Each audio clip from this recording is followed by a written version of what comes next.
So, welcome to this new lecture. Now, here last time what we did was we finished our discussion on module 4, in which we discussed frequency dependence of dielectric constant, and we found that dielectric constant has various regimes, and first high frequency regimes are two regimes. One is this electronic polarization and second is ionic polarization, and in those two regions you see presence of this resonance, and this resonance is characterized by a characteristic resonance frequency, and above this frequency the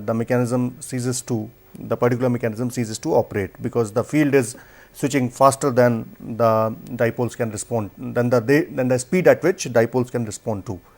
And then we looked at the low frequency region, which corresponds to the dipolar polarization or orientation polarization, and in that case the mechanism changes from resonance to relaxation, because there it's about movement of molecules or group of molecules from one position to another, and that requires that is a diffusive process. As a result, you have a characteristic relaxation time, and from that we got what is called as a relaxation equation, and solution of that relaxation equation gives rise to what we call as Debye equations. So, Debye so when we then plot this dielectric constant versus frequency, you get a complete understanding of the picture that emerges as a result of frequency dependence. And then finally, we looked at impedance spectroscopy, which was essentially a way to model these dielectric materials, because the response of these dielectric materials in reality is never ideal. So, as a result, you have various deviations from ideality that could be because of presence of a variety of defects such as grain boundaries, such as electrode material interfaces, and all of these they give various contributions. And impedance spectroscopy, as we looked at, was basically if you have perfect dielectric, it should give you one half circle, and if you have more than one or two contributions coming from various other mechanisms, then you will get multiple circles, and many times these circles overlap with each other, half circles overlap with each other, and it's very essential in that case to understand what is happening there. And it's not an easy affair, it's a complicated affair, but by proper modeling and proper designing an electrical equivalent circuit, you can come out with some good answers. And then finally, we looked at what we called as breakdown mechanisms. So, dielectrics do break down, as you must have often seen that the electric poles on the streets have dielectric capacitors, and often there is a sparking there, and that sparking is a sign of their breakdown. And there are breakdowns with intrinsic mechanism, and then secondary mechanisms, or primary or secondary mechanisms, and all of these mechanisms lead to dielectric failure, which means the dielectric no longer remains a dielectric, it becomes conducting, or it becomes useless as a dielectric. So, the dielectrics that we discussed were essentially linear dielectrics. So, module 4 was about linear dielectrics, and what essentially it means is that when you in these linear dielectrics, the dependence of polarization on electric field is linear, because we looked at this P was equal to epsilon naught epsilon r minus 1 into E. So, there was this overall this linear dependence upon the field. So, when you plot polarization versus electric field, the plot must be linear, it is a linear plot. Okay. Now, there are some dielectrics other than these dielectrics which are non-linear. So, these non-linear dielectrics have a curve which is not like this, rather you might have a curve something like this. Okay. Now, here there is no linearity associated as compared to previous. So, this is your linear dielectric, and this is what is called as non-linear dielectric. And there are a variety of classes of these nonlinear dielectrics, and that is what we are going to look at in this lecture by considering variety of these dielectrics and how they work, what are their different characteristics, etc. So, now these nonlinear dielectrics are very special dielectrics because they have very special characteristics, and some of those characteristics could be, so if we just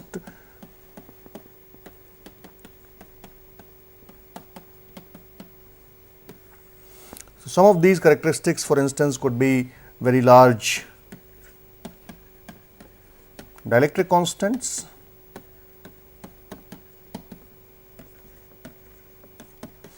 this is only one feature, there are many other features. For instance, they show some very very special effects, and these effects could be, for instance, interdependence of or coupling of strain or mechanical and electrical order parameters. So, you can say coupling of, let us say, a stress or a strain with electrical parameters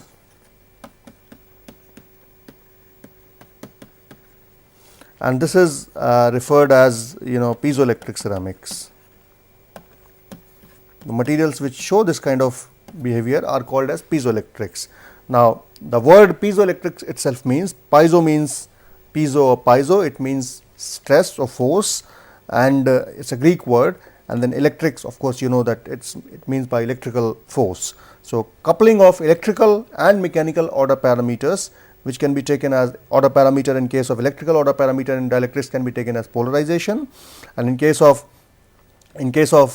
mechanical order parameter it could be strain. So, coupling of strain and polarization is called as piezoelectric effect, and these are very useful effects because they give rise to variety of applications. So, when you have this, for instance, a material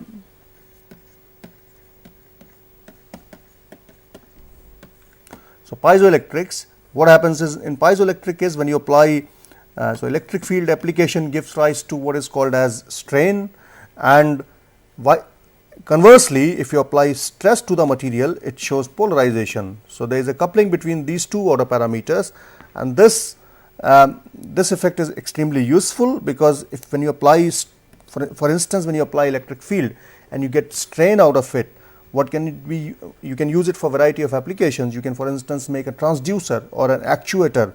So, by changing the electric field slightly, you for instance, you make an opening in a pump, and the size of this opening can be changed by changing the magnitude of electric field, because electric field will induce a strain which will allow this opening to collapse or expand. Similarly, when you apply stress, then you can measure the charges that are created on the surface of this material, and this is nothing but your piezoelectric converse piezoelectric effect, and this can be again used for variety of applications. So, these materials are used for sensors, variety of sensors, strain sensors, for example. You can use them for actuators.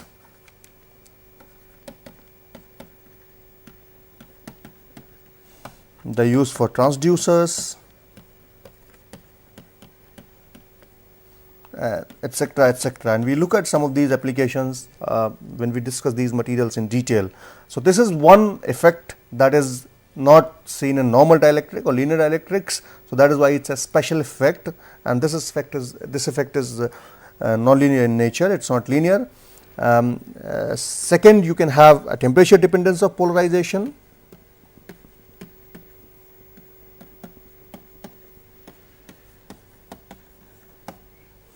So, in this temperature effect, what will happen is if you have a dielectric material and you subject this dielectric material to change in temperature, then you have some charge which is introduced on the surface. So, this is basically temperature induced changes.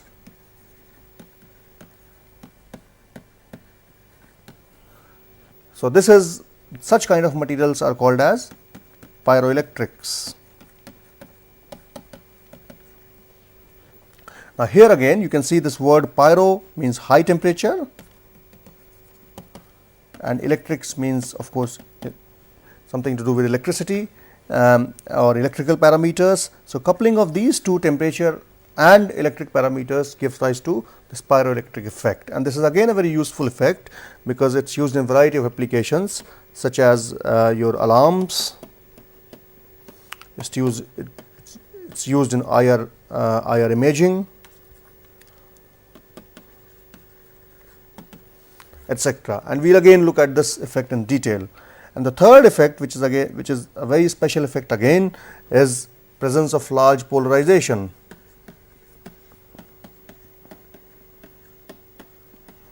Large polarization, which is with a hysteresis behavior. So, when you switch material, it shows this kind of behavior. So, this is a polarization electric field. So, what it has it has two non-zero states of polarization. So, minus PR and plus PR. PR is remnant polarization, and these two states are available at zero field, and this effect is called as ferroelectric, and materials which show this effect are called as ferroelectrics. So, ferroelectrics is a very special class of materials, and again, when you see this kind of, so what you have here is two non-zero states of charge at zero field, which means this can be used as a material for binary data storage. So, this can be used as a 0, this can be used as a 1. So, 0 1 is binary data storage. So, this material can be used in the form of memories which are non-volatile in nature, and this is very important because in contrast to this is a very important application, because in contrast to magnetic memories, as you know that most of the memories currently are magnetic in nature. The problem with magnetic memories is that their speed of operation is slow. In contrast, speed of operation of ferroelectrics, for some reasons which we will see later, is very fast. So, as a result, this material is extremely fast in nature, but at the same time it is non-volatile. The reason why magnetic memory is used, because it is non-volatile in nature. When you take the power off, it still stores the data. However, in order to run this computer beautifully in a fast manner, you have to use a buffer memory, and this buffer memory is called as DRAM. It is called as dynamic random access memory. So, if you can make this ferroelectric work as a memory, you can get rid of DRAM and magnetic memory altogether. So, you will just work on this one hard disk, which will be operating extremely fast. So, this is one of the very well perceived application of very well thought out applications of ferroelectrics. And there have been challenges in making those memories, so that is a fabrication problem, but characteristic wise or as a principle, this is a very neat principle. So, again, so these typically these three effects, piezoelectric effect, pyroelectric effect and ferroelectric effect, put together they make these materials extremely interesting for a variety of commercial applications, and that is why they are extremely fascinating to study, and they have been studied for a long time. And what we will do in this module is that we will look at characteristics of individually each of these materials separately. However, before we do that, we have to establish a basis on which we can define these materials in a different class. So, what we will do is that we will first establish a crystallographic basis which separates these materials from other materials, and then we will individually go into that. So, these materials. So, now what makes these materials stand out as compared to other materials? The basis for this is the crystallographic basis. So,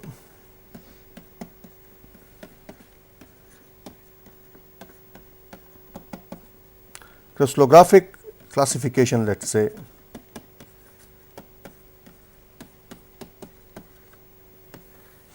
Now, these materials are different because crystallographically they also happen to be rather different from other materials. Now, before we do that, we have to understand. Now, we know there are seven crystal systems, as we have learnt in module 1. Then you have 14 Bravais lattices, and on top of that you have variety of symmetry operations that we talked about in the first module.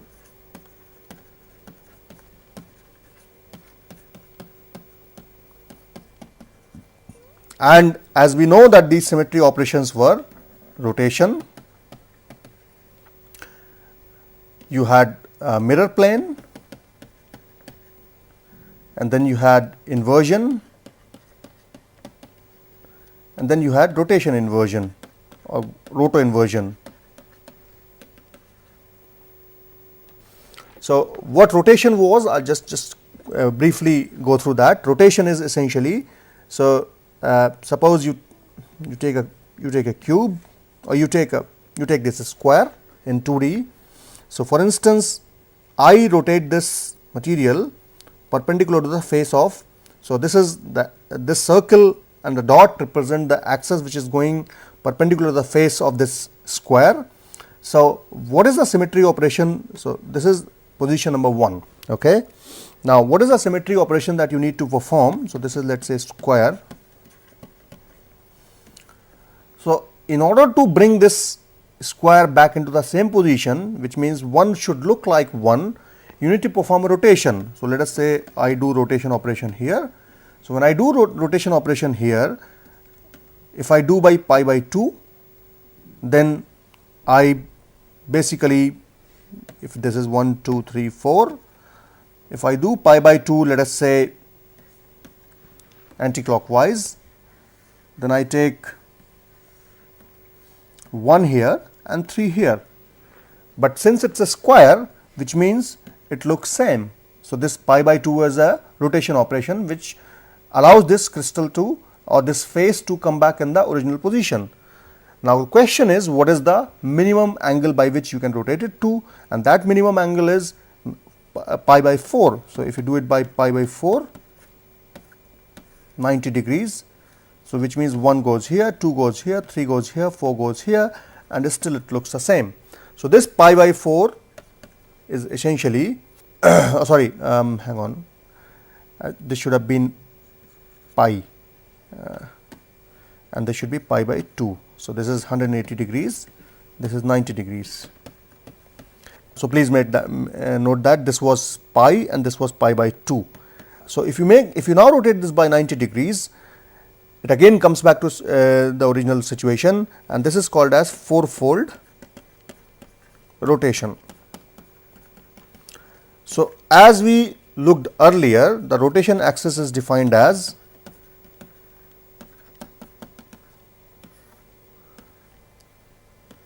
n-fold would mean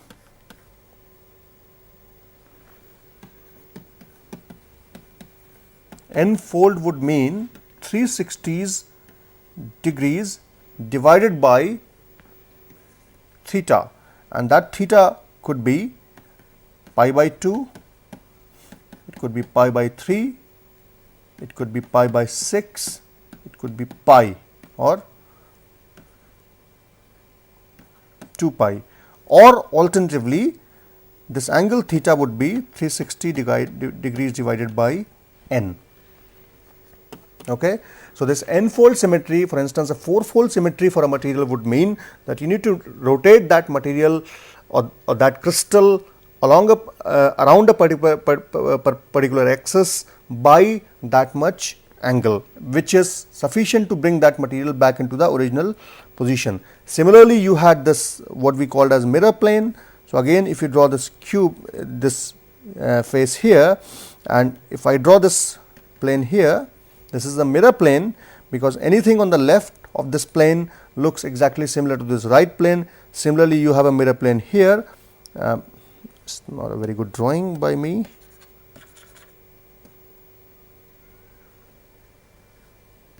So, again this is a mirror plane. So, these are the variety of mirror planes that you can have. So, mirror plane is again an operation which makes a crystal exactly look similar on the both sides of the mirror planes.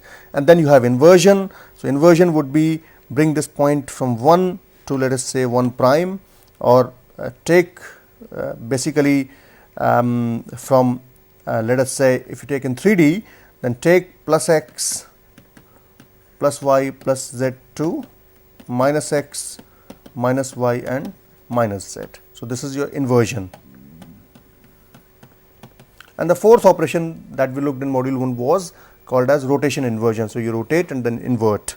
Now, combination of these geometric symmetry operations gives rise to what is called as point groups.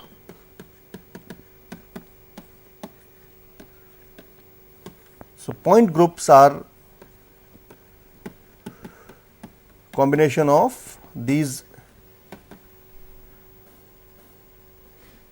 symmetry operations.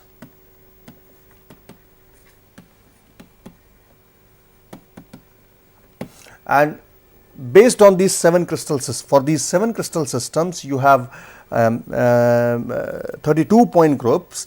Now, point groups are of course denoted in various different ways.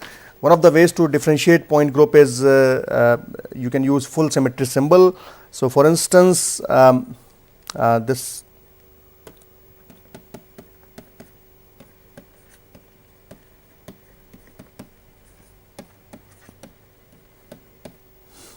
full symmetry symbol, and this notation is often called as your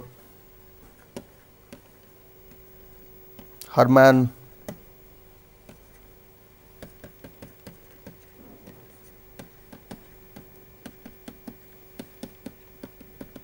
Hermann-Maguin notation, which is basically a method to represent the symmetry elements in the point groups, and it is basically a notation named after this German scientist Hermann and French scientist Maguin.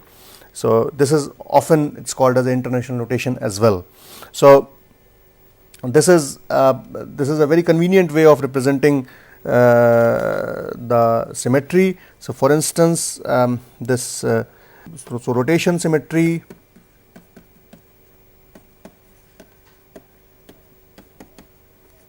is given as 360 degree divided by n or 2 pi by n, where n is the rotation symmetry.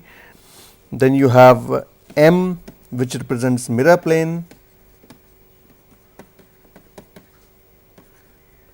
So, for instance, if you have for a given material, let us say a cubic material, you have 4 by 1 is the symmetry element for a material, which means the material only has a one-fold symmetry, which is nothing but 2 pi. So, which means this material is the worst possible candidate in terms of symmetry operations. And then for instance, you can also have 2 to 2, and this 2 to 2 will mean this material has 3 two-fold axis.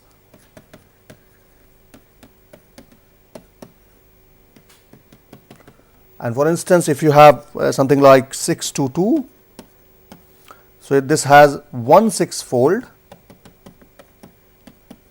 and 2 two-fold axis symmetry.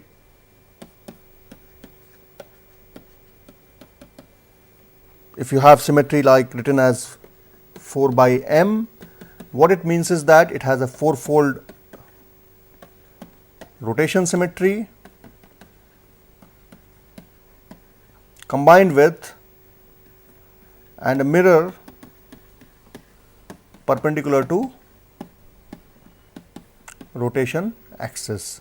So, likewise there are if you take for 7 crystal systems, so 7 crystal systems,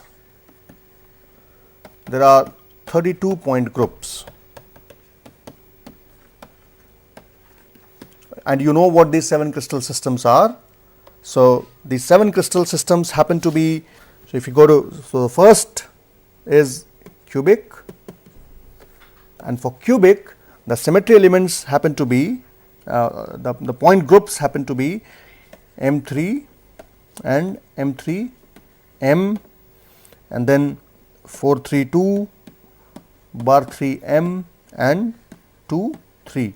So, M3 would mean it has a mirror axis and a 3-fold rotation, then it has mirror plane, then threefold symmetry, rotation symmetry, the another mirror plane. Similarly, a fourfold rotation, threefold rotation and twofold rotation, and this would mean a threefold roto inversion followed by a mirror plane, and then this 2 3 will mean a twofold rotation axis, and 3 would mean a threefold rotation axis. So, cubic has these symmetry elements. Likewise, tetragonal, orthorhombic,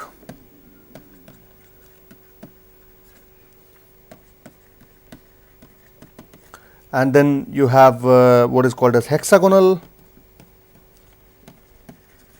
and then trigonal. Trigonal is nothing but rhombohedral, and then monoclinic, and then triclinic. So, there are 7 triclinic. So, there are 7 crystal systems. For all these 7 crystals, there are well defined notations. So, for instance, now I will go through. For cubic you had M3, M3M, 432, bar 3M and 2,3.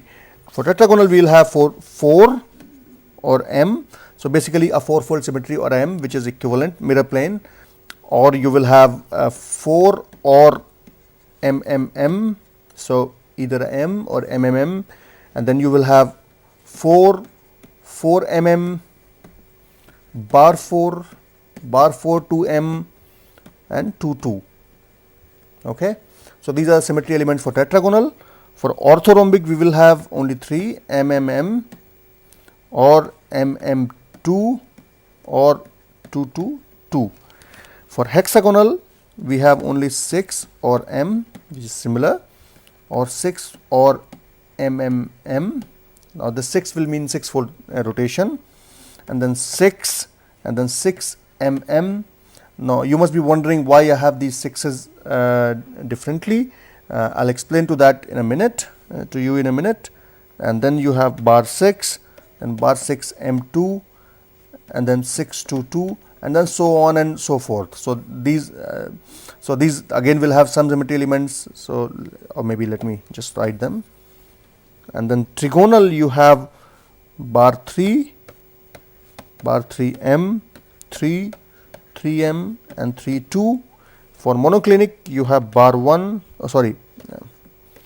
2 or M, 2 and then again M, and then for triclinic you have either bar 1 or 1, only 2 symmetry element. So, here you have 2 M or 2. Okay. Now, further, these symmetry elements for each crystal system can be defined on the basis of whether the material is centrosymmetric or non-centrosymmetric. So, the question is, what is non-centrosymmetric or centrosymmetric?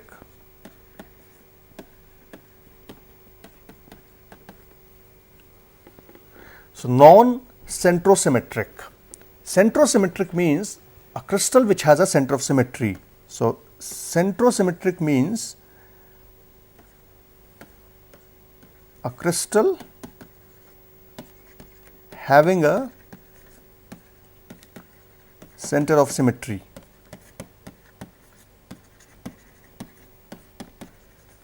And geometrically what it would mean is that you have a center. For instance, you draw this cube here, right. So, in this cube, let us say I draw this body diagonal, and this is, let us say, a point O. Around this point I have symmetry operations. Center of this point O is center of symmetry, because anything that you see here at this position, let us say 1, is equivalent to what you see as 1 prime. So, this O becomes center of symmetry. In a more general fashion, what it means is that whatever you see at plus x, plus y and plus z is equivalent to minus x, minus y and minus z. So, a center of symmetry would be between these two positions, and on that particular center of symmetry, if you look either at plus x plus y plus z, or if you look at minus x minus y minus z across that center of symmetry, you would find the environment to be similar, which means that crystal has a center of symmetry. Non-centrosymmetric material would mean a material which does not have a center of symmetry, which means a crystal not having a center of symmetry. Okay, so this not will come here, which means this plus x plus y plus z environment would not be equivalent to minus x minus y minus z across that center of across that point, which means that material does not have center of symmetry. So based on this, you can classify these crystals in two groups. So one would be centrosymmetric crystals and other would be non-centrosymmetric crystals. So now what I am going to do is that I am going to further classify these crystals. So if I make here a table, so this is a crystal class, and then centrosymmetric point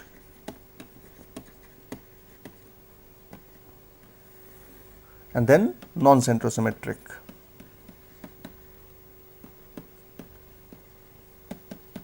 Point groups. Now, even in the non-centrosymmetric, all the centrosymmetric point groups by definition are polar. Okay, so non-polar, which means they don't have. If you take the average dipole moment or average polarization, because of symmetry, centrosymmetricity, there is no component which survives. In the non-centrosymmetric point groups, again you have two different groups. So here I can divide this in two parts. One would be polar and one would be non-polar. So some materials, despite being non-centrosymmetric, happen to be non-polar, and this would start from, for instance, let us say we start with cubic. So if you take for cubic systems, for cubic system, the centrosymmetric point groups are M3 and M3M, and for this polar it is none. There is nothing in cubic class which is polar and non-centrosymmetric. However, there are few which are non-polar, 432, bar 3M and 2,3. This is for cubic. And if you go for tetragonal, tetragonal would mean you have either 4 or M and 4 or MMM. So you can say M and MMM, and then you have in polar you have 4 and then 4. So I am just rewriting what I wrote earlier in the previous slide, but it's just that now I am differentiating these on the basis of centrosymmetric and non-centrosymmetric point groups, and further on the basis of whether the material is polar or non-polar. So this becomes bar 4 2M and then 2. So just keep counting them, and then again I will not write the title header. So here I will take now orthorhombic. So in case of orthorhombic, your centrosymmetric point groups are MMM, and non-centrosymmetric point groups. So if I just draw this line differently, so that this class you associate with non-centrosymmetric. So this would be MM2 here only, and then 2. So now it's trigonal. In case of trigonal, it should be hexagonal. In case of hexagonal, it will be 6 or M, 6 or MMM, and here it would be 6 MM, and it would be bar 6 M2 and 6 to 2. And now we will take rhombohedral.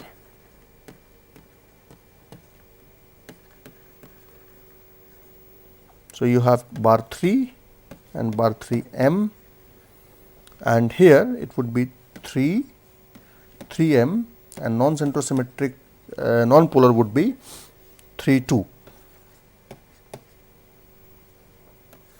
And then of course monoclinic. here it becomes 2 or m, and this would be 2 comma m, none. And then finally triclinic, bar 1, 1, none. So if you now count, so what you get is total number of point groups, total is 32, centrosymmetric out of these,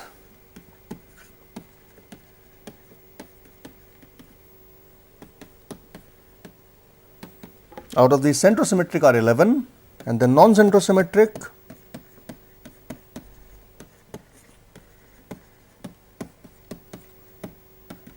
out of these are 31, well, or 21, and out of these 21, your 10 are polar and 11 are non-polar.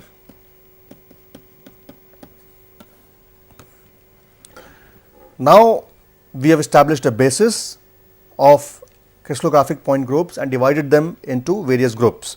So, what we have is 11 centrosymmetric point groups for all crystal systems put together, 21 non-centrosymmetric point groups, and out of these 21 non-centrosymmetric, you have 10 polar and 11 non-polar. Now, these three classes of materials, piezoelectric, pyroelectric and ferroelectrics, they first of all the materials which represent these effects, they have to be non-centrosymmetric, which means 21. So, non-centrosymmetricity is a must.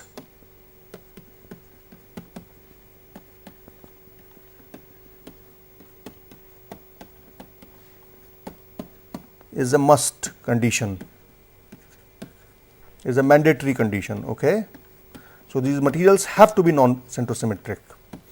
Now, all the non-centrosymmetric point groups, which means 21 non-centrosymmetric point groups, out of these 21 non-centrosymmetric point groups except 432.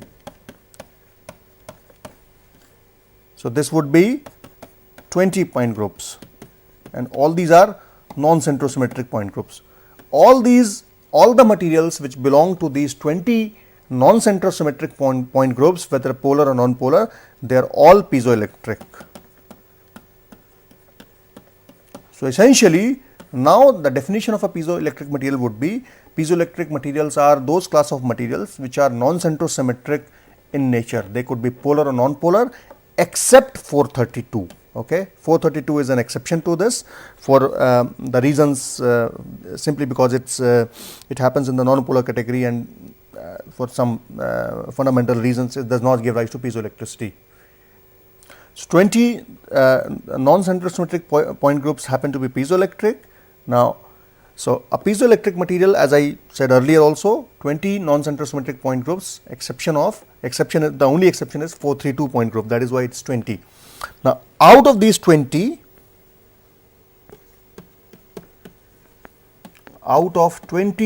non-centrosymmetric point groups,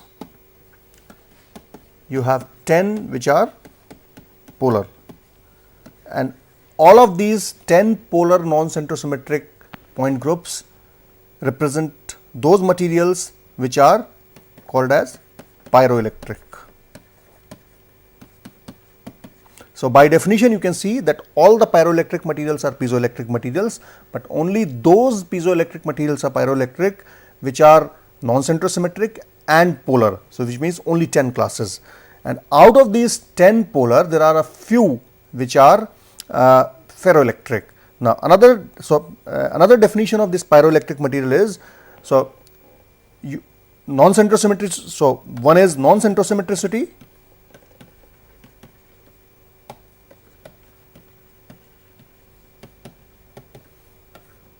polar, which gives rise to only 10 point groups, and then they have a unique polar axis. The fact that material is polar, which means they have this unique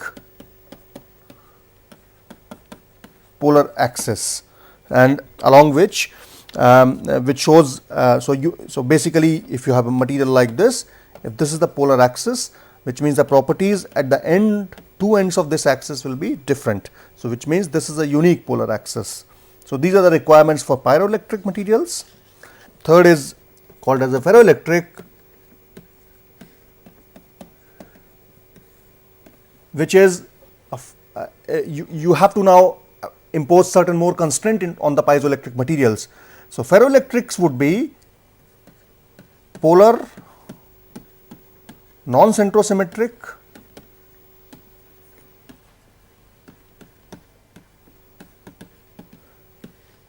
and unique polar axis, and the polarization along this polar axis must be reversible. So, which means the polarization along polar axis must be reversible when direction of applied field is reversed.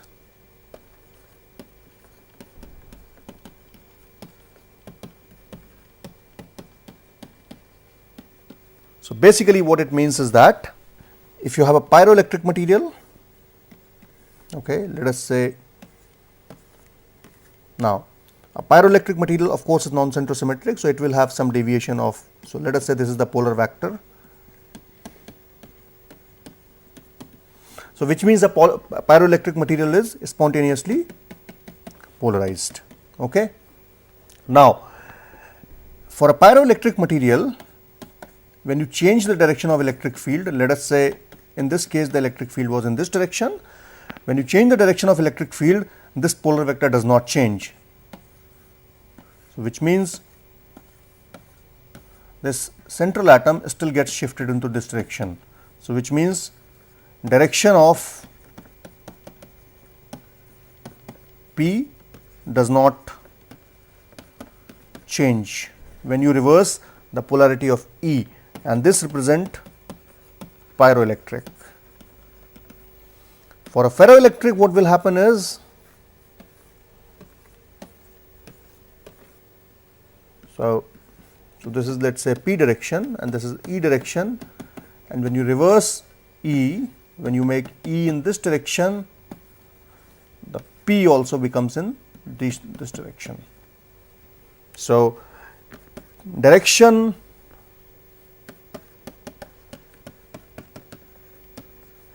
of P reverses as E reverses. So, this is another constraint which has been imposed on ferroelectric materials. So, naturally by definition all the ferroelectric materials are pyroelectric materials. So, now you can summarize these three. Piezoelectric materials are, the only constraint is that they have to belong to the category of non-centrosymmetric point groups with the exception of 432. So, there are 20 non-centrosymmetric point groups and all the materials belonging to these point groups will be piezoelectric in nature. Pyroelectric, there is a constraint, the material has to be polar in addition to being non-centrosymmetric. So, there are 10 point groups, the materials which belong to these point groups are piezoelectric in nature, and they have a unique polar axis, which means they are spontaneously polarized. And then the third category is ferroelectric material, in which not only they are non-centrosymmetric, not only they are polar, not only they have a unique axis, but this unique axis, the direction of this unique axis is reversible when you reverse the direction, when you change the direction of electric field which is applied. So, naturally there is furthermore constraint on the pyroelectric, which means not all the pyroelectric materials are ferroelectric, but all the ferroelectric materials are pyroelectric. So, when you now make a diagram, so let us say, so these are 20 non-centrosymmetric point groups, which means all piezo. So, these are all piezo. Out of these, so this is 20, out of these 10 are pyroelectric, which are also polar in nature. Okay. And out of these you will have some, that number is not very well defined because it depends on the type of material, some which are ferroelectric, for which polarization direction can be reversed by reversing the direction of applied electric field. So, ferroelectric material is the smallest subclass out of all these 20 non-centrosymmetric polar groups, and that is why they are very limited in numbers. So, again to reiterate, all the ferroelectric materials are pyroelectric, but reverse is not true necessarily. Similarly, all the pyroelectric materials happen to be piezoelectric, but the reverse is not true as well. So, this is a sort of introduction to the crystallographic basis to differentiate ferro, piezo and pyroelectric materials from the other dielectrics that we have learnt in the previous classes. Now, what we will do is that in the next class, we will finish this lecture here. What we will do in the next class is we will take up the discussion on ferroelectric materials to begin with. We will look at the how these materials evolved and the basic characteristics of these materials, and then we will evolve a thermodynamic basis to understand these materials, because these materials also show they are also associated with certain phase transitions which are unique in nature, and then finally we will look at the applications. So, we will finish this lecture here. So, to summarize, what we learnt was that you have these nonlinear dielectric materials which have unique properties like large dielectric constants. They can also have large polarizations. They show effects like coupling of mechanical and electrical order parameters, and correlation between temperature and the polarization, and then they have these hysteresis loops, presence of non-zero polarization at zero field, and all these effects are associated with the nonlinearity in the when you plot polarization with electric field. And this class of materials are very unique in nature, and they have huge technological potential, and some of these are already used in variety of applications. Fundamentally, they belong to class of materials which are non-centrosymmetric in nature. So, out of these all the non-centrosymmetric materials except the 432 point group materials happen to be piezoelectric, which means they have this mechanical and electrical coupling. Out of these non-centrosymmetric, only polar ones are pyroelectric, which means they have a unique polar axis, and out of these 10 polar non-centrosymmetric crystal classes, point groups, you have not crystal classes, rather point groups. So, out of these 10 which are non-centrosymmetric and polar, there are some which are ferroelectric, in which this unique polar axis, the direction of polarization along that polar axis can be reversed by reversing the direction of applied field. So, we will finish this lecture here and see you next time.